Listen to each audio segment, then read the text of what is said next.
Hey, what's up, everyone? Gaming Arts 1 here, and today I'm going to talk briefly about Dead or Alive 6, the game that came out back in 2019. It was a 3D fighting game. It was a sequel to Dead or Alive 5, which came out years before that. And Dead or Alive 6 was a game that, for the most part, people had nothing but good things to say about it. There were a few things that people disliked about Dead or Alive 6, like the absence of tag team gameplay, the lack of collision detection, and I guess the game not being radically different from Dead or Alive 5, aside from, I guess, tag team gameplay being removed. I do feel like tag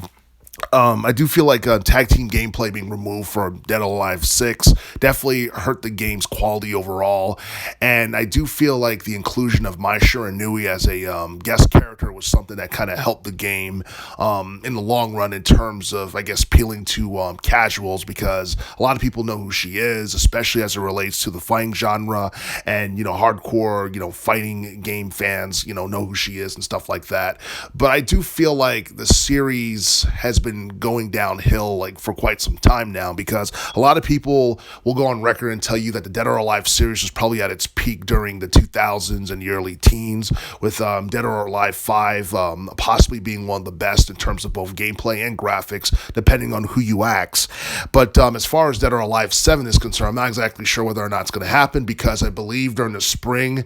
of 2022 there have been rumors of Dead or Alive 7 being in development, but then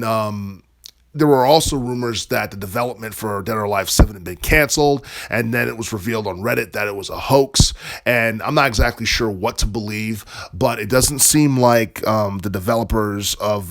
Dead or Alive 6 or Koei Tecmo Games has confirmed anything about a Dead or Alive 7 coming out in the future. Now, it doesn't mean that it's not going to happen, but until an announcement is made, I'm not going to go on record and say that,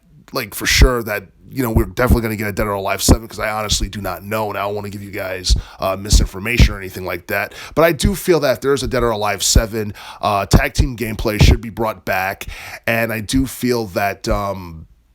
they should totally make graphical improvements, especially if it's going to be released for the PlayStation 5 or the Xbox Series X or what have you. I don't really expect anything to be done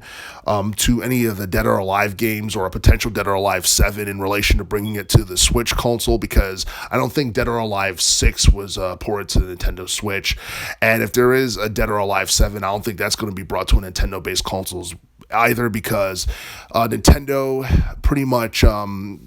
they like to appeal more towards children and casuals and families and stuff like that. And you look at Dead or Alive, it's mainly just girls and skimpy outfits and stuff like that. And that was especially true with this past Dead or Alive game and Dead or Alive 5 and stuff like that. Not that there's anything wrong with it. It's just that I feel like, the Dead or Alive series appeals to a niche audience, and I feel because of that, it's never going to be as popular as other fighting titles such as Street Fighter or Mortal Kombat or Tekken or,